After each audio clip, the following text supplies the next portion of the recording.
یہ پوچھنا چاہوں گی، آپ کے پاس میں تشریف بھی لائی تھی، آپ لوگوں سے بات بھی کی تھی ہم نے اپنے پروگرام میں. یہ فرمائے گا تب ڈنڈوں کے حوالے سے بات ہوئی تھی کہ کہاں پر سے آپ لوگ یہ ڈنڈے لے کر آئے ہیں. آج تو ہم نے دیکھا جدید اسلحے سے لیس ہیں تمام تر جو طلباء ہیں وہاں پر، تو یہ اسلحہ کہاں سے پہنچا؟ جب مجاہدین آپ پہنچیں گے تو ظاہر سی بات ہے وہ تو اپنے ساتھ اسلحہ لائیں گے. اب اگر ہمارے پاس اسلحہ نہ ہوتا تو یہ تو ہمارے 100-200 بندے مار کے چلے گئے ہوتے.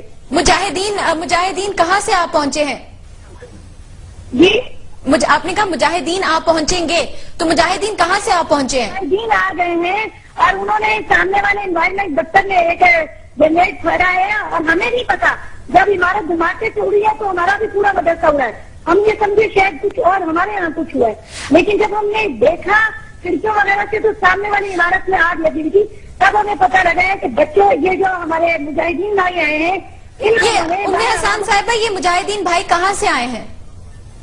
پاکستان سے. اور کہاں سے؟ پورے پاکستان سے. اور یہ بتائے گا کہ یہ جو خبریں آ رہی ہیں میڈیا میں، اس میں کتنی حد تک سچائی ہے کہ خودکش حملہ آور بھی ہیں لال مسجد کے اندر؟ تو ہوں گے نا، آپ کے کیا خیال میں؟ نہیں ہوں گے نہیں. ام حسان صاحبہ یہ آپ بتا سکتی ہیں، آپ سے ہم نے بات بھی کی ہے، آپ پرنسپل بھی ہیں، آپ یہ بھی خبریں کہ طالبات بھی خودکش حملے کے لیے تیار ہیں، کیا اس میں کچھ صداقت ہے؟ جی اگر یہ خودکش حملے کے لیے تیار نہ ہوتی ہیں گھروں سے چلی جاتی ہیں. چلی جاتی نا، یہ نہیں رہتی ہیں، ان کے پیرنٹس بھی نہیں ہیں. نہیں اب مجھے صرف اس بات کی بتائے گا، کیونکہ ہو سکتا ہے یہ خبریں غلط ہو، کہ کیا خودکش حملہ آور اس وقت لال مسجد کے اندر موجود ہیں؟ اس کے بارے میں آپ کا کیا موقف ہے؟ فائزہ داود ہیں، یہ بات کر سکتے. جی ام حسان صاحبہ پرنسپل جامعہ حفصہ کی ہم سے بات کری تھی. اب غالباً مولانا عبدالرشید غازی صاحب ہمارے ساتھ موجود ہیں. مولانا صاحب السلام علیکم. جی مولانا صاحب السلام علیکم.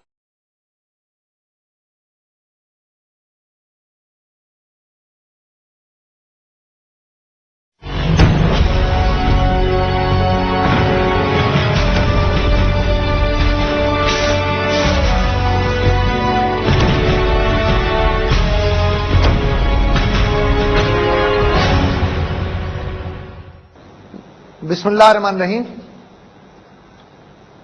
ناظرین، آپ لال مسجد اور جامعہ حفظہ کے حوالے سے بہت کچھ دیکھ چکے. ایک نہیں سینکڑوں کیمروں نے آپ کو اپنی آنکھوں سے جو کچھ دکھایا وہ آپ کی نظروں کے سامنے سے گزرا. لیکن ہمارے پاس لال مسجد آپریشن کے حوالے سے دکھانے کے لیے کچھ خاص چیزیں ہیں. آئیے دیکھتے ہیں کہ وہ کیا ہے.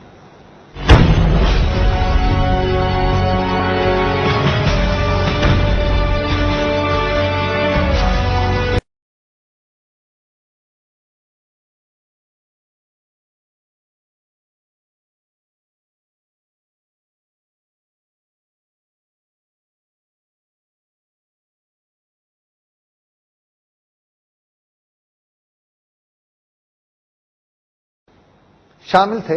انہوں نے وہاں 11:30 بجے کے قریب پہنچ کر ہی پوزیشنیں سال لی تھی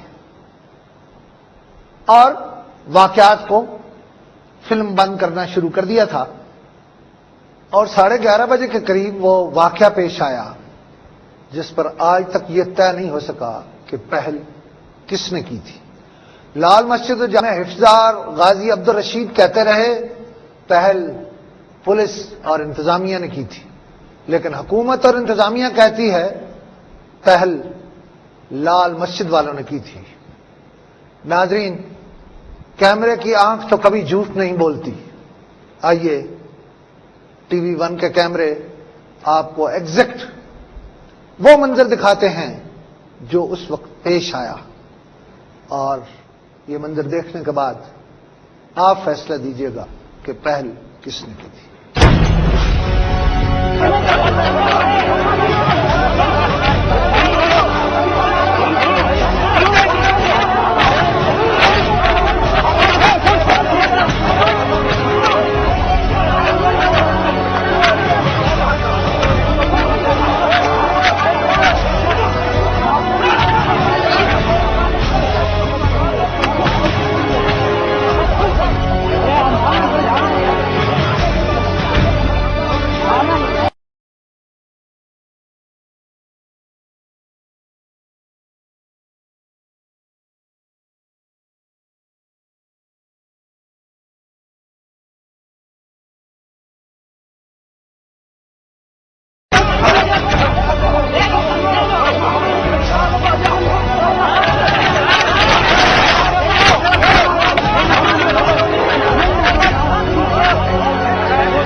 جگہ ہے جو آپ کی طرف سے یہ فائر ہو رہا ہے اور یہ ہم سن بھی رہے ہیں اور یہ دیکھا بھی جا رہا ہے، یہ سارا یہ اتنا اسلحہ، یہ گولہ بارود، یہ تمام چیزیں یہ کب آپ نے اکٹھا کیا، کس طرح سے اکٹھا کیا کہ آپ پاکستانی فوج کا، پاکستانی سیکیورٹی ایجنسیز کا 3 دن سے مقابلہ کر رہے ہیں اور آپ کا اسلحہ اور گولہ بارود ختم نہیں ہو رہا ہے؟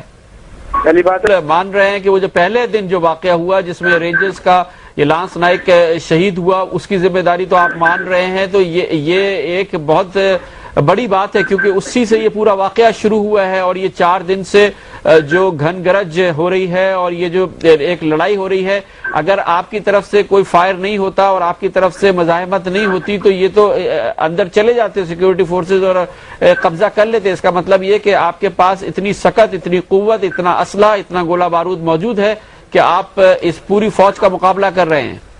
وجوہات یہ خود ہیں اور ان کی طرف سے پہلا جو فائر آیا اس کے بعد یہ واقعہ ہوا اور اس لڑکے نے یعنی ایک ایسی چیز کر دی بغیر اجازت کے، اس کے بعد سے اب آپ اس پہلے واقعے کو ابھی تھوڑی دیر کے لیے سائڈ پہ رکھیں۔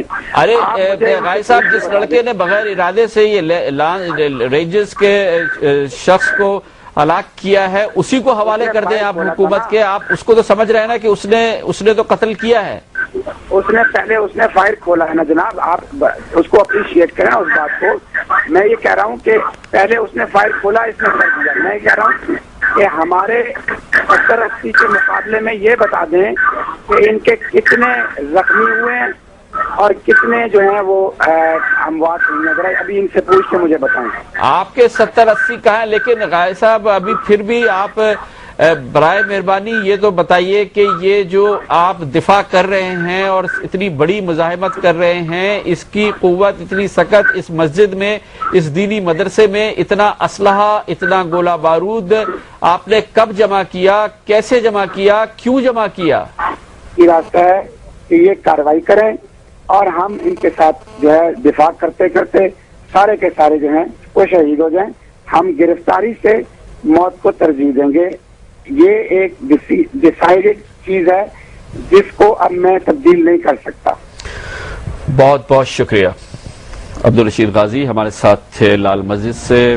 آپ نے ان کی گفتگو سنی، ہمارے سوالات سنے، ان کے جوابات سنے، ان کا موقف سنا، ان کا آخری جملہ سنا اور اس جملے سے پہلے جو ان کے ساتھ بات چیت ہوئی ہمارے ساتھ شامل رہے آج وفاقی وزیر داخلہ آفتاب احمد خان شیرپاؤ۔ عبدالرشید غازی جو کہہ رہے تھے، جو میں اس پہ کوئی تبصرہ نہیں کروں گا، آپ خود اپنا نتیجہ نکالیے، آپ خود دیکھ لیجئے کہ یہ پوزیشن کس بات کی طرف اشارہ کر رہی ہے اور یہ صورتحال کس طرف آگے بڑھ رہی ہے۔ ظاہر ہے کہ حکومت کے خلاف کے پاس بھی آپشنز اب کم سے کم رہ گئے ہیں اور خود عبدالرشید غازی نے کہا کہ اس بات کا تو کوئی امکان ہے ہی نہیں کہ وہ گرفتاری دیں، وہ ان کے ساتھی گرفتاری دیں، اور لگ رہا ہے کہ بند گلی میں کھڑے ہیں ہم۔ فی الحال یہی لگ رہا ہے کہ بند گلی میں کھڑے ہیں۔ حکومت اس معاملے میں اس بات کو مان لے تو یہ حکومت کے لیے ایک بہت پریشان کن صورتحال ہوگی۔ ان تمام لوگوں کو جانے دیں، ان کے خلاف کوئی کیسز نہ ہو، ان سے کوئی پوچھ گچھ نہ ہو، ان کو گھر جانے دے دیا جائے۔ اس طرح سے یہ کرنا جو ہے آئی تھنک یہ حکومت کے لیے تو یہ ایک بہت ہی خطرناک عمل ہوگا، حکومت کے امیج کے لیے بھی اور پوزیشن کے لیے بھی۔ اس کے ساتھ ہی کامران خان کو اجازت۔